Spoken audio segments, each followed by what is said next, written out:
His fingers brushed her wrist and she felt the world stop. The chamber was filled with stares, with whispers like sharpened blades, but all that existed was that touch.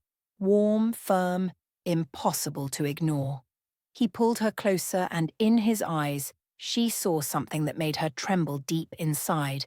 It wasn't submission, nor was it fear.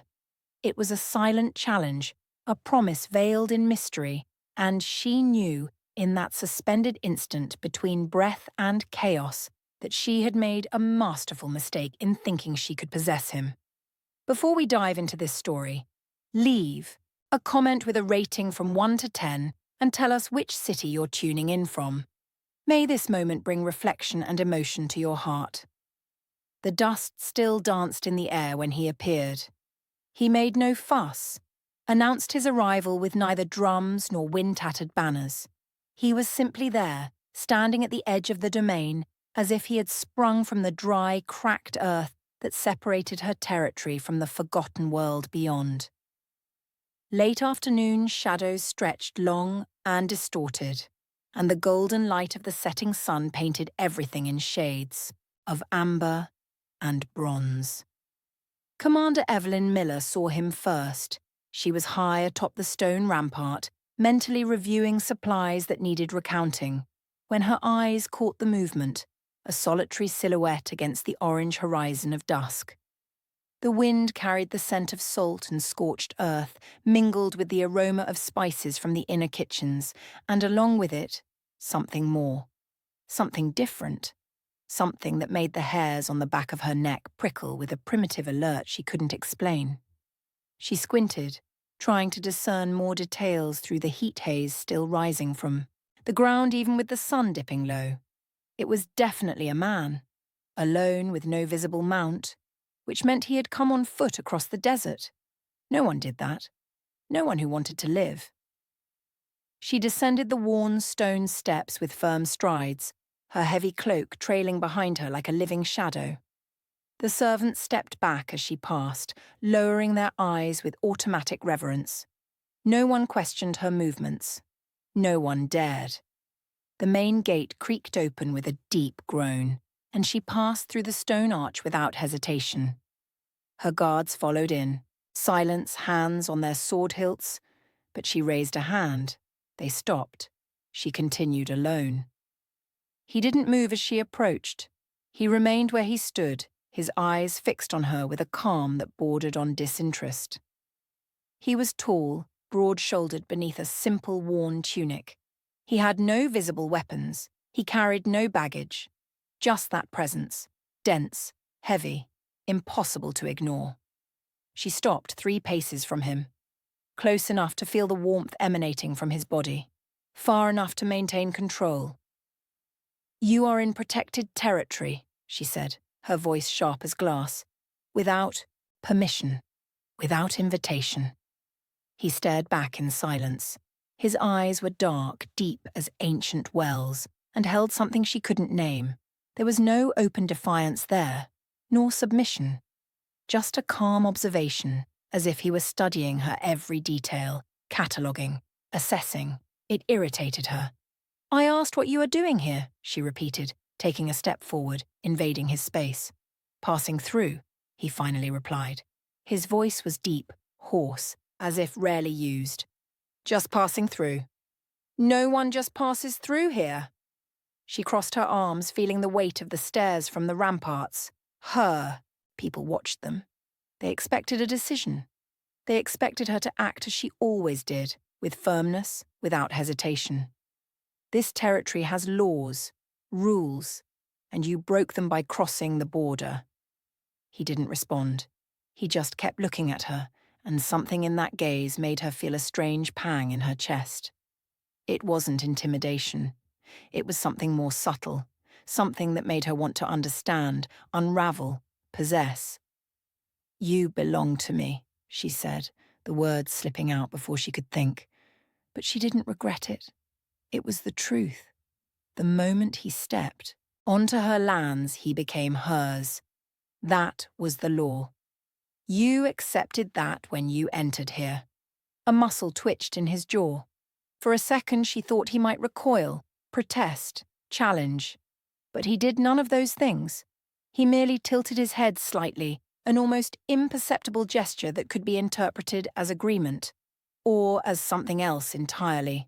She turned sharply, her cloak swirling behind her. "Bring him," she ordered the guards. "He is to be held in my custody." No one questioned. No one ever questioned. But as she walked back to the fortress, she felt the weight of those eyes on her back, and something within her trembled, not from fear, from something she couldn't yet name. The fortress was a labyrinth of cold stone and narrow corridors. Candles flickered on the walls, casting dancing shadows that seemed to have a life of their own. The air carried the scent of melting wax smoke and dried spices wafting from the kitchens on the lower levels. Commander Miller headed directly for the main hall. Her boots echoed on the polished stone floor, and behind her the guards brought the stranger. He walked with measured steps, unhurried, as if he were merely taking a casual stroll.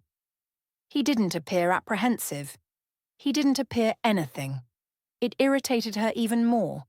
The hall was empty, save for the servants moving silently in the shadows, preparing the table for the evening meal. She dismissed them all with a gesture. They left without question, and soon only she, the two guards, and he remained. "You may go," she told the guards. They hesitated. One of them, the elder, stepped forward. "Commander, wouldn't it be more prudent—" "You may go," she repeated, and this time there was no room for debate. They withdrew, closing the heavy wooden doors behind them. The sound echoed through the hall like distant thunder. She turned to face him. He stood in the center of the hall, his hands loose at his sides, his face a mask of absolute calm. But his eyes studied her with an intensity that made her skin tingle. "What is your name?" she asked, crossing the hall until she was a few paces from him. "Does it matter?" "To me it does." He considered the question for a long moment. Then finally, "You may call me what you wish. Names are just sounds." She clenched her fists, feeling frustration swell within her like a wave. He was toying with her, testing limits, seeing how far he could push before she reacted. "You are in my territory," she said, taking another step, until they were almost touching. "Under my rules. And here I ask the questions. You answer, understood." He didn't flinch, didn't bow. He simply stared back. And for a moment she had the strange sensation that it was she who was being assessed, weighed, judged. "I understand," he said, finally, his voice low, almost a whisper. But there was something in that tone, something that wasn't submission. Was it almost amusement? As if he found it all interesting in a way she couldn't comprehend. "Why were you wandering through the deserted lands?" she asked, stepping back to regain some control of the situation. "No one goes there without reason. It's dead territory. Abandoned. Perhaps I was looking for something." "What?" "I don't know. I haven't found it yet." The answer left her speechless. It was so vague, so frustrating that she almost laughed. Almost. But she managed to restrain herself. "You will stay here," she said, reverting to her commanding tone. "Under observation. Until I decide what to do with you. As you wish." Those two words. So simple. So charged. She turned and walked to the tall window overlooking the inner courtyard. Outside, torches were beginning to be lit. Night fell quickly in these lands, swallowing the light like a hungry creature. "There are chambers on the lower levels," she said, without looking at him. "You will stay there. You will receive food and water, but you will not be permitted to move freely. Understood?" "Yes." She waited for him to say something more. A question. A protest. Anything. But he remained silent, and when she finally turned, he was still there, in the same spot, with that unsettling calm that made her heart beat faster. "You may go," she said. He inclined his head again, that minimal gesture that could mean everything or nothing, and turned to leave. But before he reached the door, he stopped. "Commander," he said, without looking back. "Yes?" "You said I belong to you." "I did." He was silent for a moment. Then, with a voice so low she barely heard it, "Interesting." And he left, leaving her alone in the empty hall with the echo of that word pulsing in her mind like a distant drum. Interesting. What did he mean by that? She clenched her fists, feeling her nails dig into her palms. It didn't matter, he was hers now. Under her rules, under her control. But as she stood there, gazing at the closed door, a part of her whispered that perhaps, just perhaps, things weren't quite so simple. And that part of her was starting to grow. Morning arrived with a thick fog that covered the courtyards like a grey shroud. Commander Miller awoke with the sense that something had changed, but she couldn't say what. Her chamber was cold, the fireplace reduced to dead embers, and the light filtered through the window was pale, ghostly. She dressed quickly, dismissing the servants who knocked at her door. She didn't want company. She didn't want questions, just silence and the chance to think. But thinking was precisely the problem, because ever since he arrived, ever since that moment at the gate when their eyes met, something inside her had shifted. An old certainty, solid as stone, now seemed to tremble at its foundations.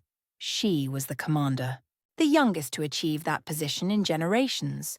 Not by luck or inheritance, but by strength, intelligence, and an iron will no one dared challenge. Her word was law, her presence, absolute authority. So why could that man, that stranger with no name or clear purpose, make her question everything with a single look? She descended the stone steps toward the lower levels, where the guards' quarters and those under custody were located. The corridor was narrow and dimly lit, only a few torches on the walls casting uneven light. She paused before the heavy wooden door, her hand hovering over the latch. From the other side, silence. No sound, no movement. It was as if the room were empty. She opened the door. He was sitting on the edge of the narrow bed, his hands resting on his knees, his eyes fixed on the opposite wall. He didn't turn when she entered, showed no surprise or alarm. He just remained there, still as a statue. "Did you sleep well?" she asked, keeping her voice neutral.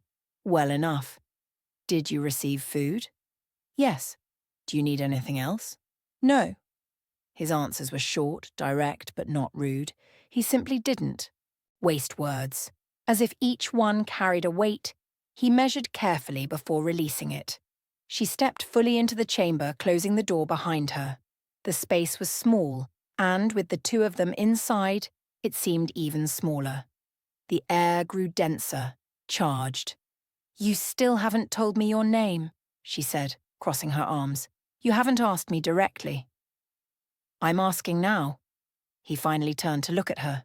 The dim torchlight from the corridor, filtering through the small grated window, cast shadows across his face, accentuating his strong angles, his deep-set eyes.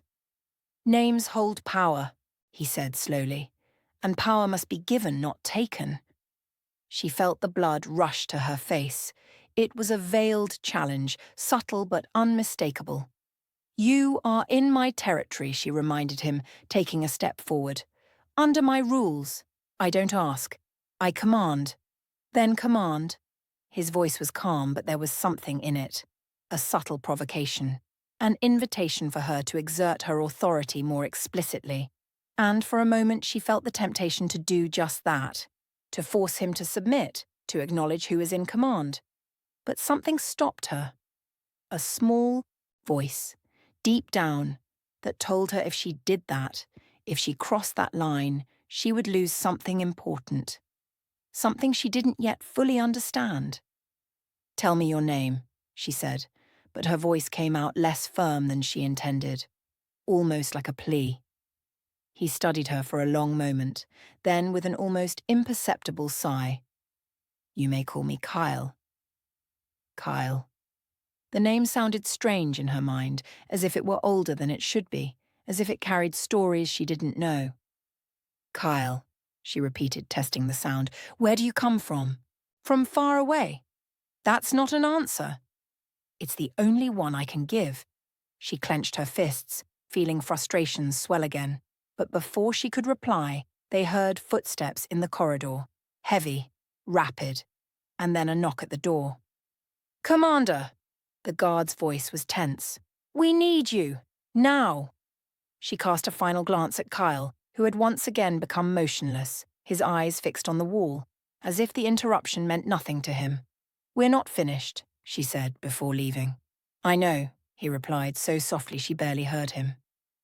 The main hall was crowded when she arrived. Guards, counselors, servants, all gathered in circles of whispers and nervous glances. And at the centre of it all, Lady Morgana Thorne. Commander Miller felt her stomach clench. Morgana was one of the few in the territory who held her own power, independent of the commander's authority. She was older, of a noble family, and had connections that stretched beyond the borders. She was also the only one who dared openly question her. Commander, Lady Morgana said, her voice sweet as poisoned honey, how good of you to join us. We were just discussing the new guest. The room fell silent. All eyes turned to her. What about him? Commander Miller asked, keeping her voice firm. Nothing, I suppose. Morgana smiled, but there was no warmth in that smile, except that no one knows who he is, where he came from, what he wants, and you brought him within our walls, without question. He was in my territory. I followed the law. The law says intruders are to be judged, not accommodated. He didn't invade. He was merely passing through. And you believe that? The question hung in the air like a suspended blade. Commander Miller felt everyone's eyes on her, weighing, assessing, judging. Yes, she said, firm. I do. Then you are a fool. The silence that followed was absolute. No one dared call the commander a fool. No one. But before she could respond, another voice rose from the back of the hall. Perhaps the foolishness lies in questioning decisions that are not yours to question. Everyone turned, and there he was, Kyle, standing at the hall's entrance, his eyes fixed on Morgana with an intensity that made the air seem to vibrate. No one had heard him arrive. No one had seen him leave his locked chamber, but there he was, and his presence filled the hall in a way Commander Miller couldn't explain. Morgana turned pale. For a moment, just a moment, fear flickered in her eyes, but she quickly recovered. Who are you to speak to me like that? She demanded. No one, Kyle replied, his voice calm but laden with something profound. Just someone who knows how to recognize when ambition blinds good judgment. The room erupted in murmurs. Morgana stiffened, her face contorted with rage. You dare! I dare nothing, Kyle interrupted, taking a step forward. I merely observe. And what I see is someone who questions authority, not out of concern for the common good, but out of a desire for power. Commander Miller felt her heart race. He was defending her, but at the same time, he was creating a much bigger problem. Because now Morgana wouldn't just question her decision, she would see Kyle as a direct threat.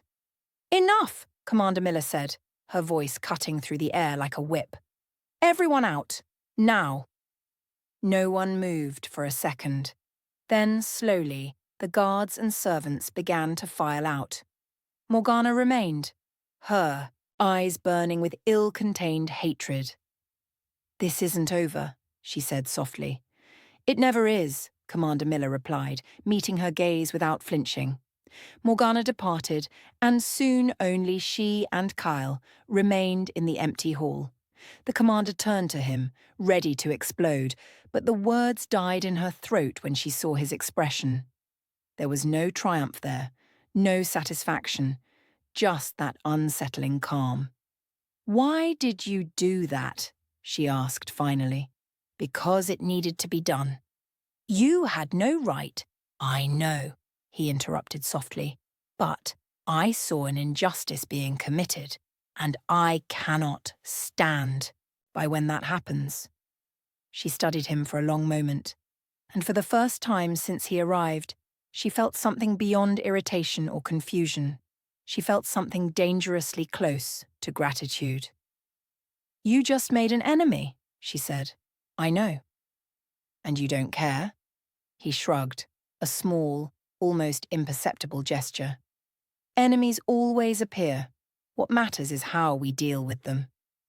She didn't know how to respond to that, so she simply stood there in the empty hall with that strange man who had entered her life like a silent storm and was, slowly but inevitably, changing everything. The following days were taut as a stretched rope about to snap. The entire fortress seemed to hold its breath, waiting for something, an explosion, a confrontation, an inevitable disaster. But nothing happened, only that growing tension, invisible yet palpable, that seeped into every corridor, every glance, every whisper. Commander Miller felt the weight of it on her shoulders. Morgana hadn't made any overt move since the confrontation in the hall, but her presence was like an ever-present shadow watching, waiting, planning. And her allies, the elder nobles, those who had never fully accepted such a young leader, began to gather more frequently, their conversations abruptly ceasing when she passed. She knew what was happening, a silent conspiracy woven with invisible threads of discontent and ambition. And at the center of it all, like a spark that could ignite the fuse, was Kale. He had become a constant presence in the fortress, though he never truly tried to blend in. He didn't speak much to anyone. He didn't seek company. He just observed with those deep eyes that seemed to see beyond appearances, straight into the heart of things. And people noticed. The guards treated him with cautious respect. The servants lowered their eyes when he passed. Even the most senior councillors, those who normally bowed to no one but her, seemed to avoid confronting him directly. It was as if, on some deep, instinctive level, everyone sensed that he was more than he appeared, more than he should be. Commander Miller felt it too, and it frightened her. It was on a rainy afternoon, when the sky was laden with dark clouds and the air smelled of wet earth, that she found him in the inner garden. It was a place few frequented, a small green oasis amidst the cold stone, surrounded by high walls and forgotten by most. He was standing before an ancient gnarled tree that grew in the center of the garden. Its bare branches stretched skyward like bony fingers, and its roots cracked the groundstones in their search for soil.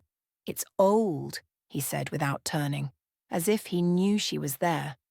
"Older than the fortress, older than the laws you follow." She approached slowly, feeling the fine rain dampen her face. "How do you know that?"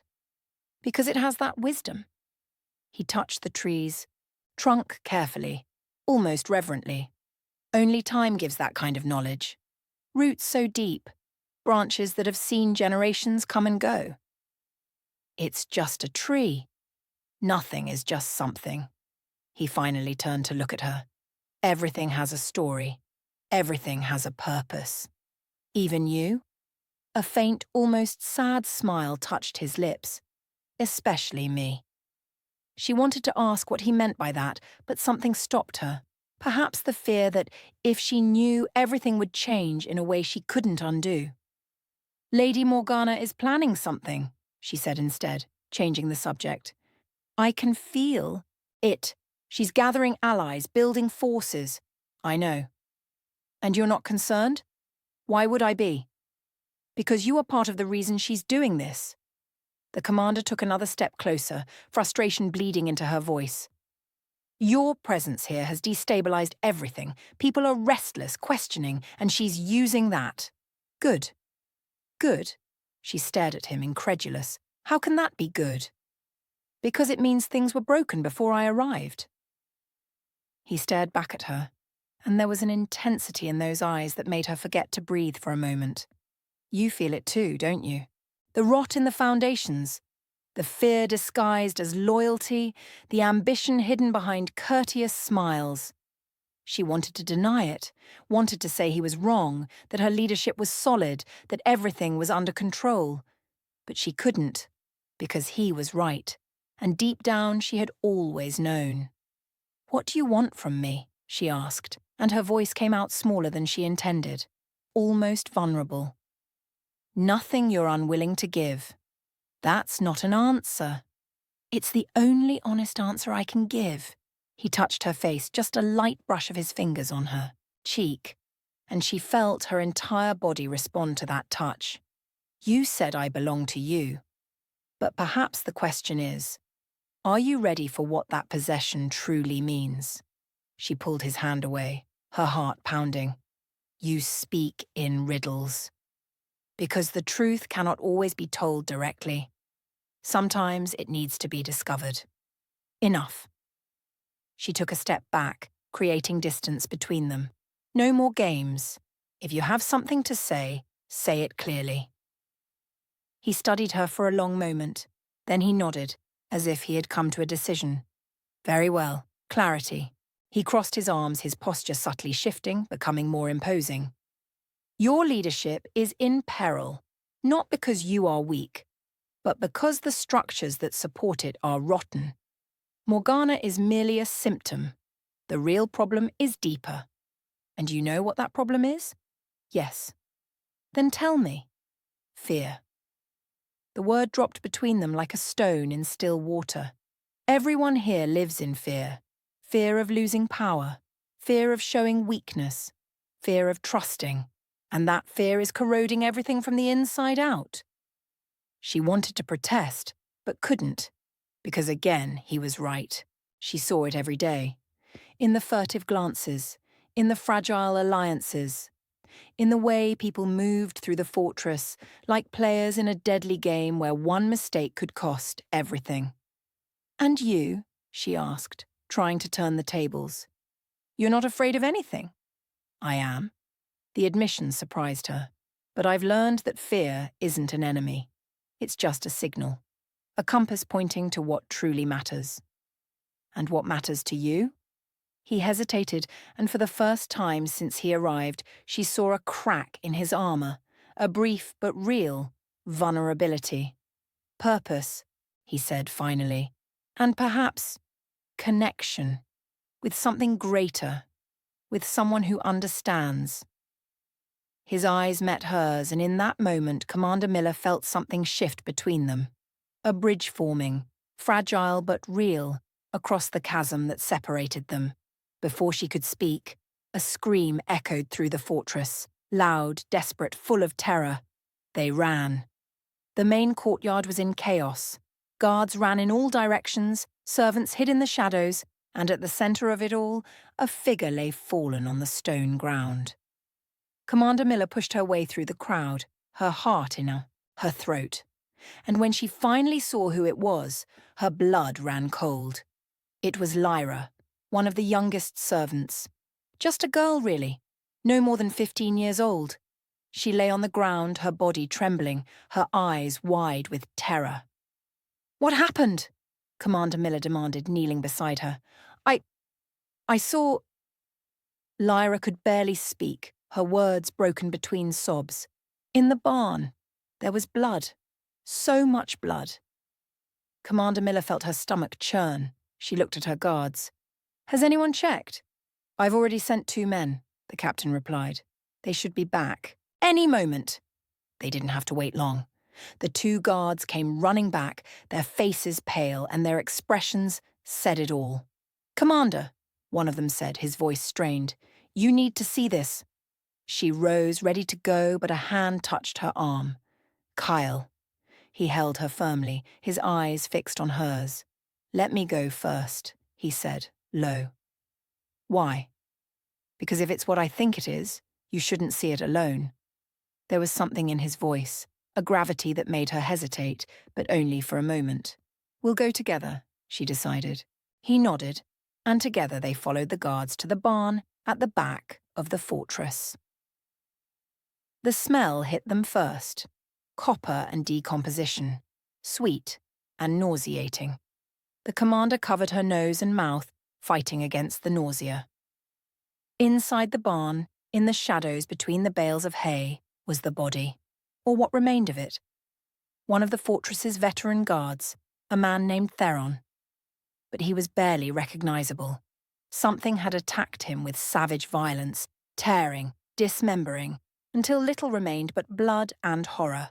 Commander Miller forced herself to look, to catalogue every detail, even as every instinct screamed for her to flee. But it was Cale who approached first, kneeling beside the body, examining the wounds with a clinical calm that was, in a way, more disturbing than the body itself. "It wasn't an accident," he said, finally, "and it wasn't an animal attack." "How do you know?" she asked, her voice hoarse. "Because animals have no purpose. They don't leave messages." He pointed to something she hadn't noticed before. On the barn wall, written in blood, a single word, "Traitors." The word hung in the air like a verdict, and Commander Miller knew with absolute certainty that the storm that had been brewing had finally broken, and there was no turning back. The fortress became a prison of suspicion. Every corridor echoed with whispers, every glance carried distrust. People moved in small groups, never alone, always looking over their shoulders. Commander Miller called an emergency meeting. All councillors, all senior guards, all figures of authority within the walls. The main hall was packed, the atmosphere heavy as molten lead. "Theron was murdered," she declared, her voice cutting through the silence. "Brutally. And whoever did it left a message. An accusation." "Traitor," someone murmured in the crowd. Was he a traitor? "I don't know," she admitted, and the honesty stung. "But someone wanted us to think that. Someone wants to divide us, to make us distrust each other." "Or perhaps," Lady Morgana Thorne's voice cut through the air like a blade, "someone is finally revealing the rot that was already here." All eyes turned to her. She stood at the side of the hall, dressed in rich fabrics that highlighted her position, her eyes gleaming with something between triumph and caution. "Explain yourself," Commander Miller demanded. Theron was seen in recent weeks, having private conversations with outsiders at the border. Lady Morgana took a step forward, her voice gaining strength. "He was passing information, betraying our trust. And you knew this, and didn't tell me?" "I was investigating, gathering evidence." She spread her hands in a gesture of innocence.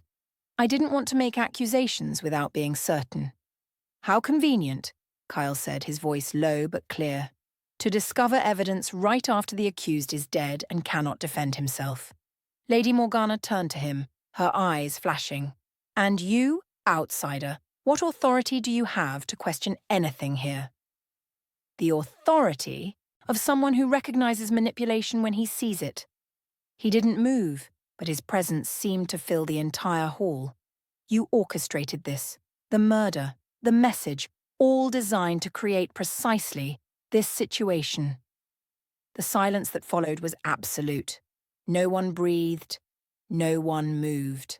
Lady Morgana turned livid. "How dare you accuse me of murder? You who appeared from nowhere with no history, no purpose. Why should we believe you instead of me?" "Because," Kyle said, taking a step forward, "I have nothing to gain from chaos." "But you do." "Enough!" The commander's voice echoed through the walls. She stepped between them, her hands raised. "Accusations without proof serve no purpose. We need facts. We need a proper investigation." "And meanwhile," Lady Morgana said softly, "should we trust the word of a stranger? Let him roam free while people are murdered?" The question hung in the air, and the commander saw the faces around her. She saw doubt growing, fear taking shape. She had to do something, fast. "Kyle will be under constant surveillance," she declared, "and so will Lady Morgana." "What?" Lady Morgana recoiled, shocked. "You have no right." "I have every right." The commander stared at her, unblinking. "I am the leader here, and until we uncover the truth, Everyone under suspicion will be watched, including both of you." Lady Morgana opened her mouth to protest, but something in the commander's eyes made her close it again. She merely inclined her head, a stiff gesture of forced agreement. "As you wish, Commander." But the veiled threat in her voice was unmistakable. "But remember, hasty decisions have consequences." She exited the hall, her entourage following her like loyal shadows. And when the door closed behind her, the commander felt the weight of the situation fall upon her shoulders like a mountain. Night arrived with cold winds that rattled the windows in their frames. Commander Miller was in her chambers, gazing at the dancing flames in the fireplace, trying to make sense of everything. A knock at the door pulled her from her thoughts. "Enter." Kyle entered, followed by 2 guards who positioned themselves outside. "Constant surveillance," he said, with a small smile. "As promised." "Sit." She gestured to the chair across the table. He obeyed, moving with that natural grace she had begun to associate with him. They sat in silence for a moment, only the crackle of the fire between them. "Do you truly think it was her?" Commander Miller asked, finally. "I think she's involved, one way or another." He gazed at the flames. "But I don't know if she gave the order directly. Morgana is clever. She wouldn't dirty her own hands if she could avoid it." "Then who?" "Someone loyal to her. Someone who has as much to gain as she does from the disorder." The commander rubbed her face, feeling weariness weigh heavily in her bones. "How did we get to this?" she murmured, more to herself than to him. "When did everything start to fall apart?" "It didn't start now." His voice was gentle but firm. "This was already happening long before I arrived. I merely accelerated the process, forced the cracks to open." "You should have stayed away," she said, bitterly. "Everything would have been simpler." "Simpler, but not better." He leaned forward, his eyes fixed on her. "Sometimes things need to break completely before they can be rebuilt the right way." "And what if we can't rebuild? What if everything simply collapses? Then we will build something new." The certainty in his voice should have irritated her, but instead it brought a strange comfort, as if, for the first time in a long while, she wasn't alone in bearing the weight of everything. "Why do you care?" she asked suddenly. "About all this, about me, about this place. You could have moved on. You could have just passed through." He was silent for so long she thought he wouldn't answer. Then, so softly she barely heard him. "Because I recognized something in you. Something I thought I'd lost long ago." "What?" "Hope." He met her gaze. "Genuine hope that things can be better, that it's worth fighting for. And that's rare. Rarer than you imagine." The words touched her in a way she hadn't expected. She felt something tighten in her chest, an emotion she couldn't name. Before she could reply, one of the guards burst through the door. "Commander! Fire! In the east wing!" They ran. The flames had already engulfed 2 chambers when they arrived. Thick black smoke coiled upwards, and the heat was so intense it was difficult to approach. The guards formed bucket brigades, trying to contain the fire before it spread further. "Is anyone trapped inside?" Commander Miller shouted over the roar of the flames. "We don't know," someone replied. "Lady Morgana had chambers in that wing." Her heart pounded. As much as she suspected Lady Morgana, she didn't want her death. Not like this. "Did anyone see her leave?" "No, Commander." She looked at the flames, calculating. The structure was starting to give way. They didn't have much time. "I'm going in," she said, shedding her cloak. "No." One of the guards held her back. "It's suicide." "Let me go." She struggled, but he wouldn't release her. And then another hand touched her shoulder. "Kyle." "Let me go," he said, calmly. "You are needed here. I am not. You'll die." "Perhaps." He smiled, and there was something sad in that smile. but at least it will be doing something that matters. Before she could stop him, he ran into the inferno of flames. The world seemed to slow. Commander Miller stood there, paralyzed, watching the smoke swallow him. The seconds dragged like hours. The flames roared, and all she could do was stand there, helpless, while her heart screamed in silence. Then, through the smoke, she saw a shape. Two shapes. Kyle emerged from the flames, carrying Lady Morgana's unconscious body in his arms. His clothes were singed. There were burns on his skin, but he was alive. He gently laid Morgana on the ground, where the guards immediately began to treat her. Then he staggered, his legs giving way. The commander caught him before he fell, holding him against her, feeling the heat of his body, the smell of smoke and char. "Idiot," she whispered, and her voice broke. "Absolute idiot." He laughed, a weak but real sound. "Probably," he agreed. And then he passed out in her arms. She held him tightly, not allowing anyone to take him. From her as the healers came to tend to his wounds. And in that moment, with the fire roaring behind them and his weight in her arms, Commander Miller knew with absolute certainty she could no longer pretend he was just a stranger, just a possession, just someone who had entered her territory by chance. He was so much more. And that terrified her as much as it made her feel alive for the first time in years. The next morning, when Lady Morgana awoke and learned it had been Kyle who saved her, something shifted in her eyes. The anger was still there, the distrust too, but there was something else now. Respect. Or perhaps the commander thought something even more dangerous. A debt.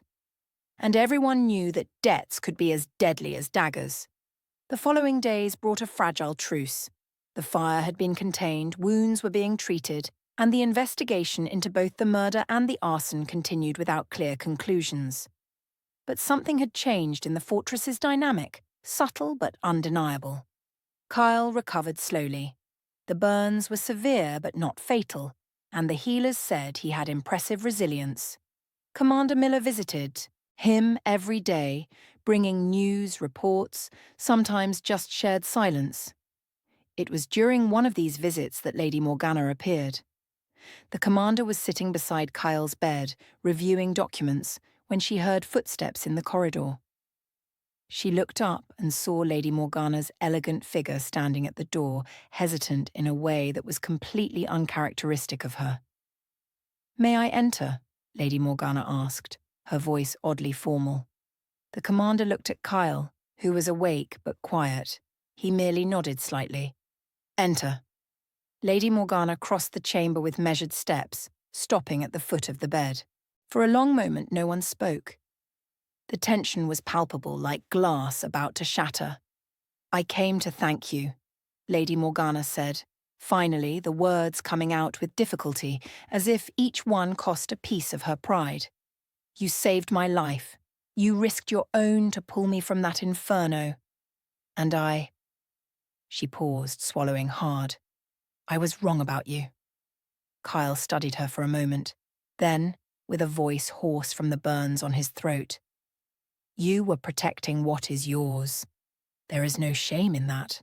But I was unfair, cruel, and you still—" "I did what anyone should do."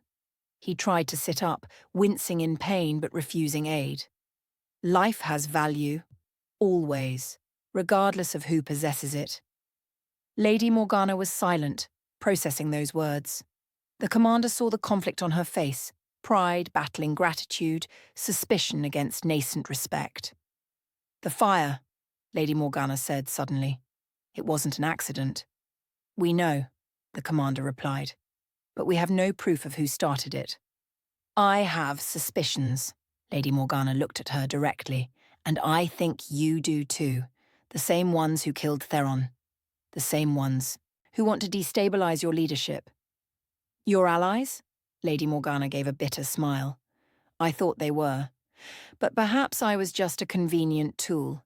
A way to create division without dirtying the hands of whoever is truly behind it.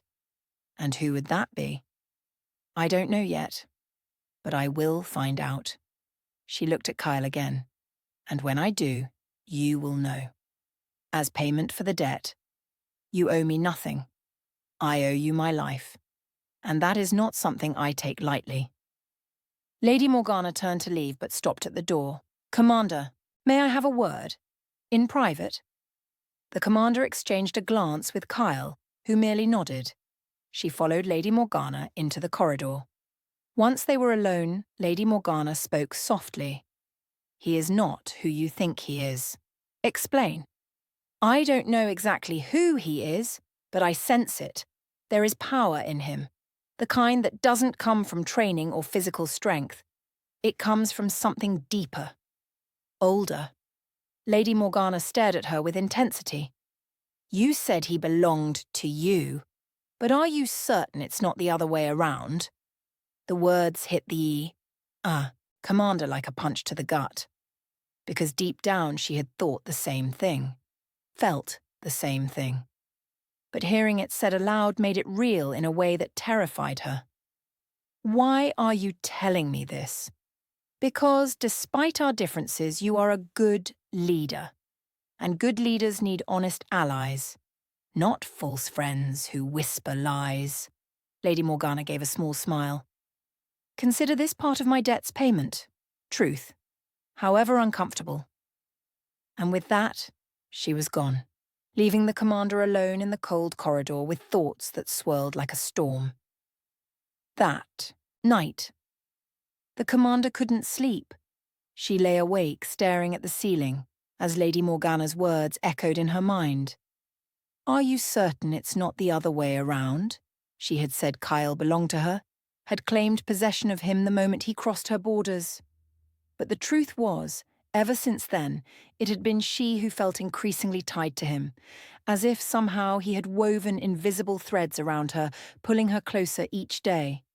It wasn't control, it wasn't manipulation. It was something more subtle, deeper. It was connection.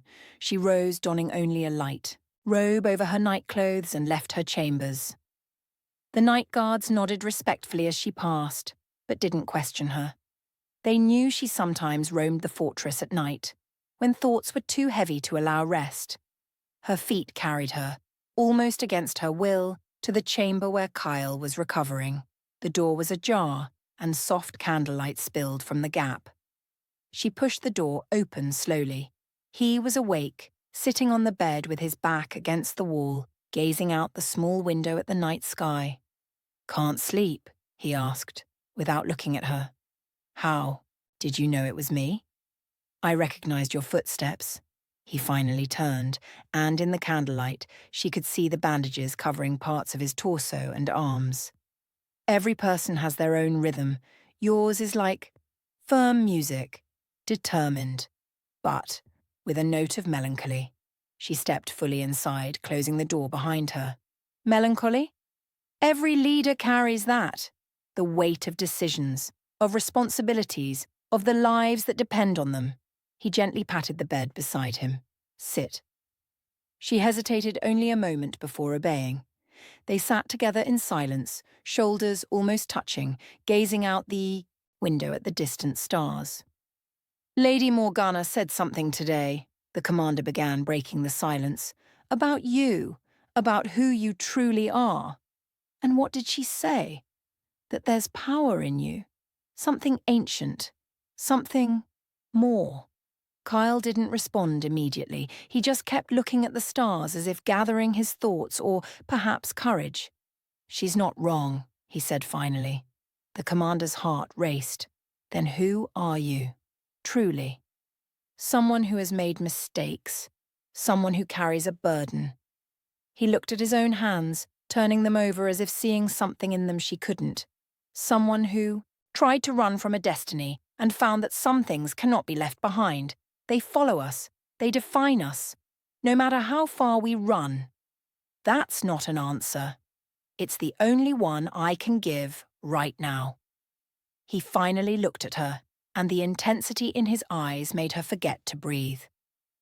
But I promise you that when the right time comes, when everything is clear, you will know everything. Every truth. Every secret. And what if I don't want to wait? What if I demand you tell me now? A sad smile touched his lips.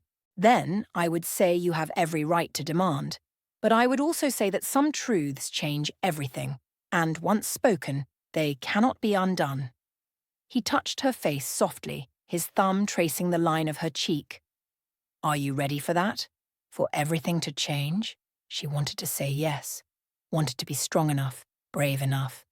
But the truth was, she didn't know, and perhaps that honesty was enough.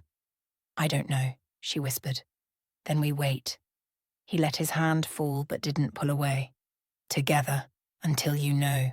She nodded, feeling tears threaten, to well but refusing to let them fall. Instead, she leaned her head on his shoulder, careful not to hurt his burns, and he wrapped an arm around her, pulling her closer.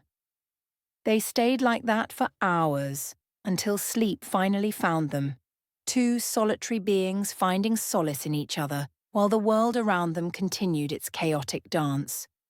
Morning brought bad news. Another body had been found, this time one of the older servants, a woman named Elara, who had served in the fortress for decades. Like Theron, she had been brutally murdered, and as before there was a message. But this time the message was different. The truth comes. The 3 words were written not in blood, but in ashes, scattered on the floor around the body. And along with them, something more. A symbol Commander Miller didn't recognize, a circle intertwined with 3 lines meeting in the center. Do you know what this is? She asked Kyle, who had insisted on coming despite the healer's protests. He looked at the symbol for a long time, then, with a tense voice, Yes, I do. What does it mean? It means it's not just about you, or about this fortress. He turned to her, and there was something in his eyes she had never seen before. Fear. Real, profound fear. It means greater forces are moving, and we are at the center of it, whether we want to be or not. What forces? Before he could answer, one of the guards burst in, running. Commander, strangers at the border, armed. How many? Many. The guard was pale.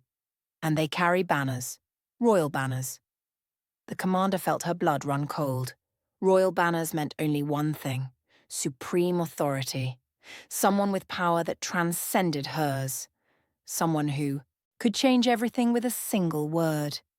She looked at Kyle and saw confirmation in his eyes. The truth was coming. Ready or not. The approaching retinue was not small. At least 50 knights, all in polished armor that gleamed under the midday sun. The banners they carried were deep crimson with a golden symbol, a wolf in an attacking stance, encircled by stars. Commander Miller was on the ramparts, watching their approach. Her heart pounded, but she kept her face impassive. Beside her, Kyle was quiet, his eyes fixed on the approaching retinue, and she could feel the tension emanating from him in waves. You know who they are, she said. It wasn't a question. Yes. And will you tell me? He turned to look at her, and there were so many emotions in his eyes that she couldn't catalogue them all. Regret, fear, determination, and something more, something that looked very much like goodbye. Soon you won't need me to tell you, he said softly. You'll see for yourself. Before she could reply, the retinue stopped before the gates.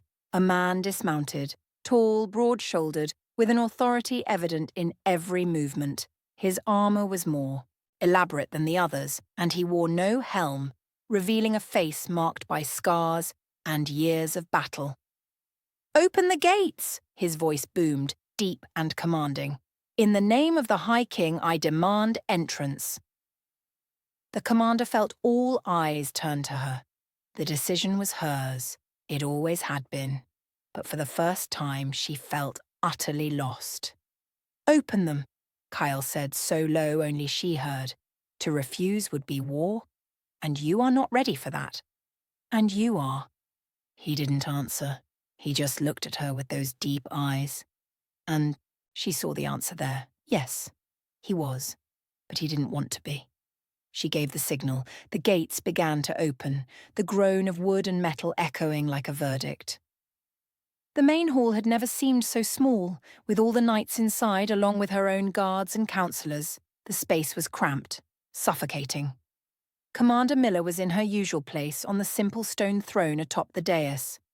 Kyle stood beside her, slightly behind, like an advisor, or a shadow. The retinue's leader advanced, his footsteps echoing in the tense silence. He stopped in the centre of the hall and bowed, formally, but not submissively. "Commander," he said, "my name is Commander Thane Garrett. I serve directly under the High King of all lands." "Welcome, Commander Garrett," she kept her voice firm, authoritative. "I must ask the reason for this unexpected visit. We are looking for someone." Thane Garrett's eyes swept the hall, pausing briefly on each face before moving on. Someone who disappeared months ago, someone of great importance to the kingdom. And who would this person be? His name is Cale. Thane Garrett pronounced the name with a weight that made everyone in the hall hold their breath. Kyle Dravener, the High King's eldest son, heir to the throne, the Alpha King. The silence that followed was absolute. No one moved. No one breathed. It was as if time itself had stopped. Commander Miller felt the world spin beneath her feet. Slowly, with an effort that felt monumental, she turned to look at Kyle. He didn't avert his gaze. He simply stared back. And in that look was everything. Confirmation, apology, truth. "You," she whispered, and her voice came out broken. "You are—" "Yes." His voice was so low only she could hear it. "I am." Something inside her shattered, all the pieces finally fitting together, forming an image she never wanted to see, the unnatural calm, the veiled authority, the power everyone felt but no one could name, the instinctive respect even the proudest paid him, and her own words, spoken with such certainty on that first day, echoed in her mind like a condemnation. "You belong to me."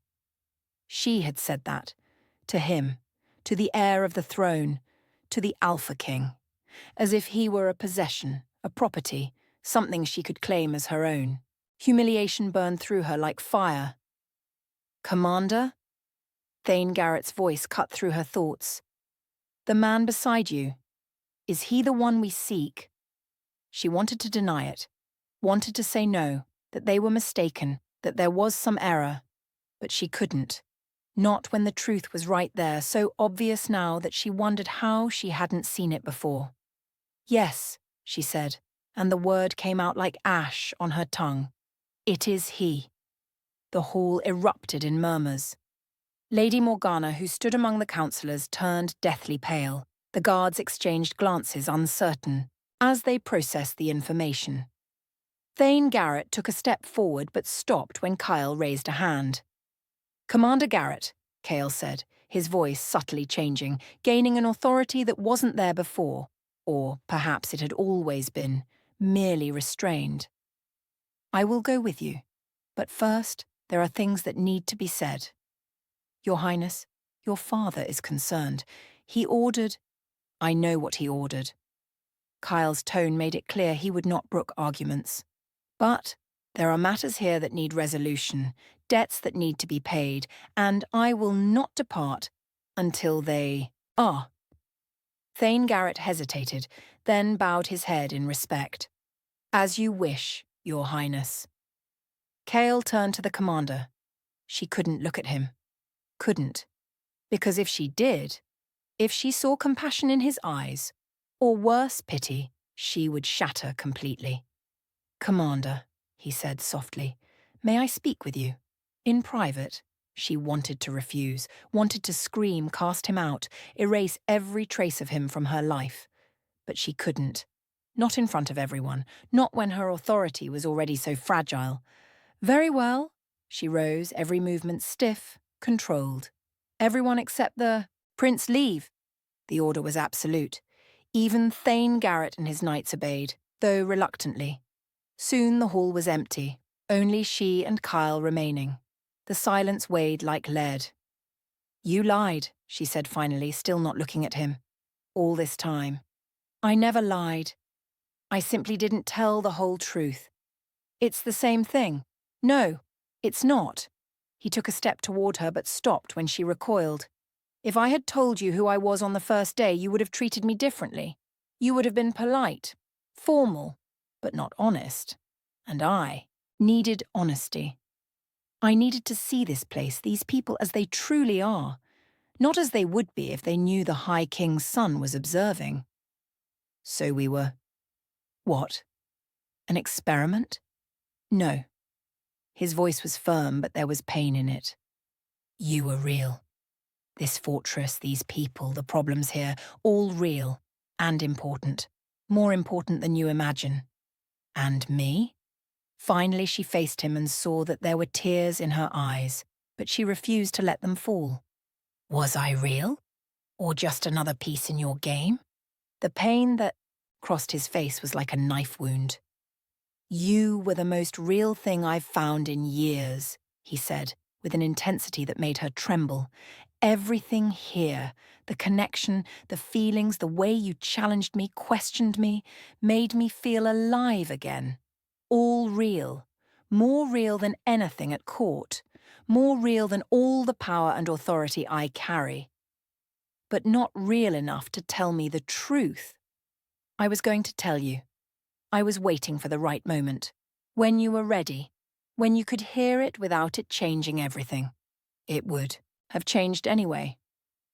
I know.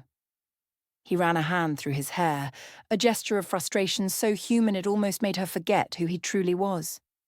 But at least we would have had more time. Time to build something strong enough to withstand the truth. And now? Now. He took a step closer, and this time she didn't recoil. Now you know.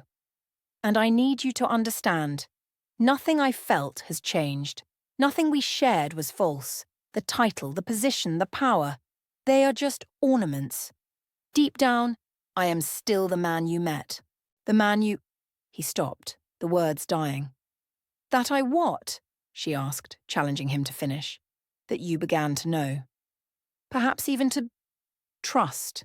She laughed, a bitter sound. Trust. What a joke. How can I trust someone who hid something so fundamental?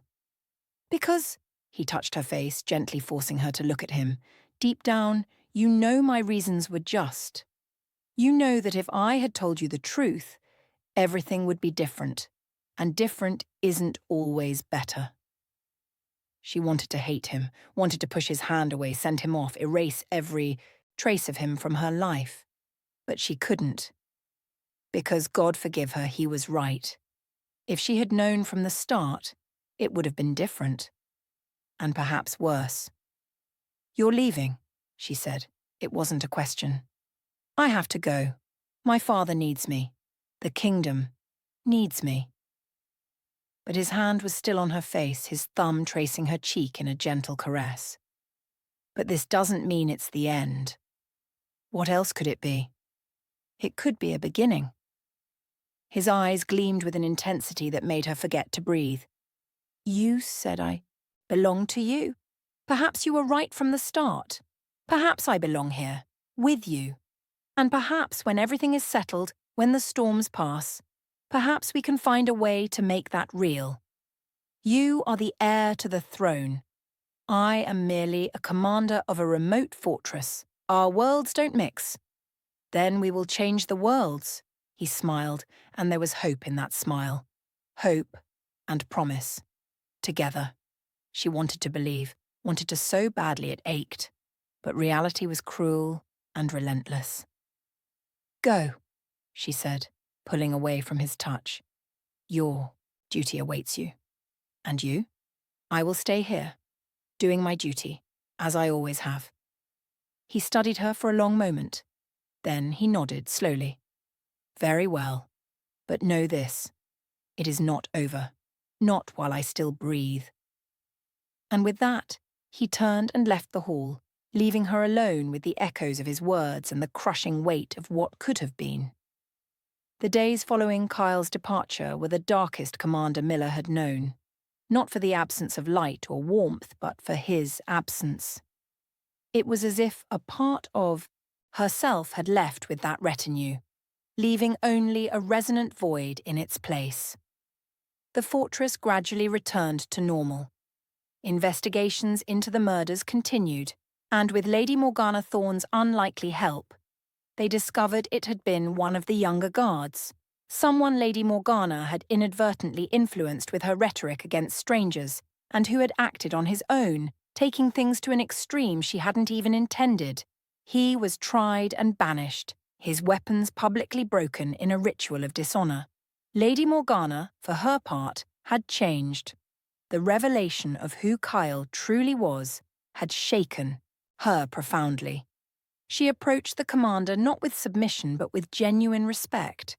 And slowly, delicately, something like friendship began to form between them. "You love him," Lady Morgana said one afternoon as they drank wine in the inner garden near the ancient tree Kyle had admired. The commander didn't reply immediately. She just looked at the tree, its bare branches starting to sprout new signs of life with the arrival of spring. "I don't know if I know what love is," she replied finally. "I only know that he left a void that nothing seems to fill. That is love." Lady Morgana took a sip of wine. "The worst and best part of it. And now, he's the heir to the throne. Eventually, he'll be king. And you are a respected leader, a strong woman. And he clearly chose you, no matter what protocol says." Lady Morgana smiled. "Never underestimate the power of a man in love, especially when that man is an alpha king." The commander wanted to believe, but weeks passed without news, without messages, without signs, and slowly hope began to wither like flowers without water. It was on a cold morning, when fog shrouded the courtyards and the air smelled of impending rain, that the messenger arrived. A young man, exhausted, who had ridden non-stop for days. He carried a parchment sealed with the royal crest, the golden wolf on crimson. The commander received him in her chambers, her hands trembling slightly when she took the parchment. Lady Morgana Thorne was with her, offering silent, supportive presence. She broke the seal and unrolled the parchment, her eyes scanning the words written in elegant, firm script. "Commander, forgive my silence. Things here have been more complex than I imagined. My father was ill. More gravely than we knew. I spent these weeks by his side, taking on duties I hadn't expected to assume so soon, but he is recovering. And with that recovery came decisions, changes, and opportunities. I spoke of you, of your fortress, of the problems I saw and the possible solutions, of true leadership and the value of recognizing strength wherever it exists, regardless of birth or position." He listened and agreed. "By royal decree, your fortress is being elevated. It will no longer be merely an outpost, but a regional center. You will have more resources, more authority, more recognition. And a new counselor, someone my father trusts, and so do I. Lady Morgana Thorne has been officially named your second-in-command. But more important than all of this, you have been invited to court. Not as a subject, but as an equal. A recognized leader, with a voice in the decisions that affect the entire kingdom. And also, if you are willing to accept, as my chosen partner, I know it is much. I know I am asking you to leave everything you know and enter a world that may seem strange and threatening, but I also know you are strong enough, brave enough, and, I hope, that you feel the same as I do, that what began between us, however troubled it may have been, is worth fighting to preserve. You do not need to reply immediately, but I need you to know, my door is open, my heart is open, and the future I envision includes you by my side, forever, if you wish. Kyle." The commander read the parchment twice, 3 times. The words seemed to dance on the page, laden with possibilities so vast she could barely process them. "Well?" Lady Morgana asked, unable to contain her curiosity. What does it say? The commander extended the parchment to her, her hands still trembling. Lady Morgana read quickly, and her eyes widened. He's asking for your formal union, as his companion, future queen. Yes, and he named me your second in command. Lady Morgana seemed genuinely touched. He truly saw us, truly understood. He always understood. The commander looked out the window at the ramparts she had protected for so long. That was always the problem. He saw too much, understood too much. And now, will you accept? The question hung in the air, and for the first time in weeks, the commander felt something beyond emptiness. She felt hope. The journey to the capital took 2 weeks. The commander travelled with a small but respectable retinue, Lady Morgana Thorne by her side as a counsellor and friend. The landscapes changed as they journeyed, from arid lands to green fields, from small villages to thriving cities, until finally, on the horizon, they saw the walls of the capital. It was grander than anything she had ever seen. Towers that rose to the sky, walls that seemed insurmountable, and at the centre of it all, the royal palace. A massive structure of white stone and gold that gleamed under the sun. They were received with honours. Banners were raised, guards lined up, and an official welcoming committee awaited them at the gates. But the commander barely noticed any of it. Her eyes searched for only one person, and then she saw him. Kyle stood on the palace's main staircase, dressed not in the simple clothes he wore when they were together, but in royal regalia, a dark red velvet tunic embroidered with gold, a cloak that trailed behind him, and over his chest, the wolf symbol. He looked different like this, more imposing, more distant.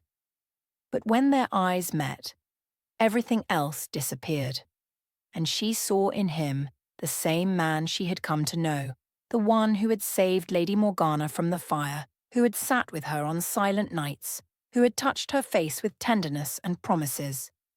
She descended from the carriage, and he descended the steps. They met in the middle, the whole world watching, but only the two of them mattered. "You came," he said, and there was admiration and relief in his voice. "You asked? And what if I hadn't asked?" She smiled, her first true one since he had left. "Then I would have come anyway, because I discovered something in these weeks alone." "What?" "That you were right. What began between us is worth fighting for." She took a step closer, closing the distance between them. "And I am not one to give up on fights that matter." His smile was like the sun rising after a long night. "Then you accept to stay here with me? One condition." "What is it?" "No more secrets. No more half-truths. If we're doing this, we do it together. Completely honest. Always."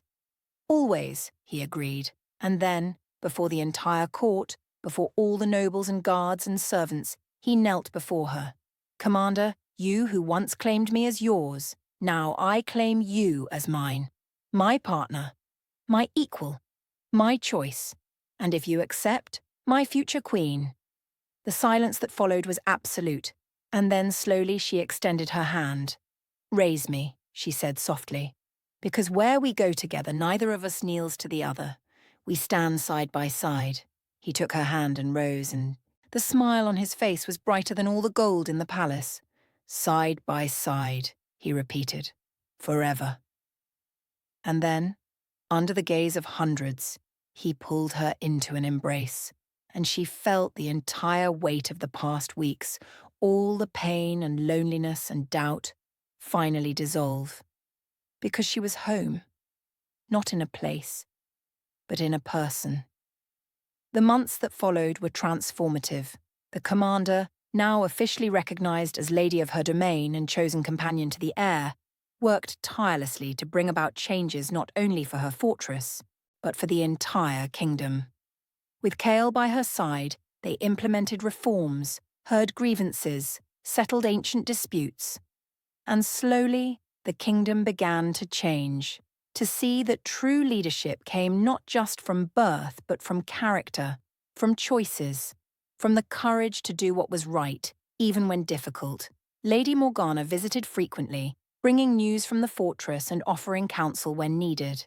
She and the commander had developed a deep friendship, based on mutual respect and understanding that only comes from having weathered storms together. The High King, who had fully recovered, approved the formal union between his son and the commander. The ceremony was grand, but the moment that truly mattered was when, before everyone, Kyle repeated the words she had spoken on that first day. "You belong to me." And she replied with a smile that carried all they had endured. "And you belong to me, forever." Not as possession, not as domination, but as choice, as partnership, as love. Years later, when she looked back, the commander, now queen beside her king, sometimes marveled at the journey, at how a stranger appearing at her borders had changed everything, at how pride and possessiveness had transformed into true respect and love. And sometimes on silent nights, when they were alone in the royal garden, where Kyle had ordered a tree identical to the one at the fortress to be planted, he would ask, "If you could go back to the beginning, would you change anything?" And she always replied the same thing. No, because every mistake, every struggle, every moment of pain brought us here. And here is exactly where we are meant to be. And he would kiss her, and they would stand there, beneath the stars, two beings who had begun as strangers, had become adversaries, then allies, and finally, companions. United not by destiny or duty, but by choice, the most important choice of all. And beneath that tree, with its roots growing deep and its branches reaching for the sky, they knew they had created something that would last. Not just a kingdom, but a legacy of love built on honesty, forged in challenges and strengthened by the certainty that together they could face anything. Forever.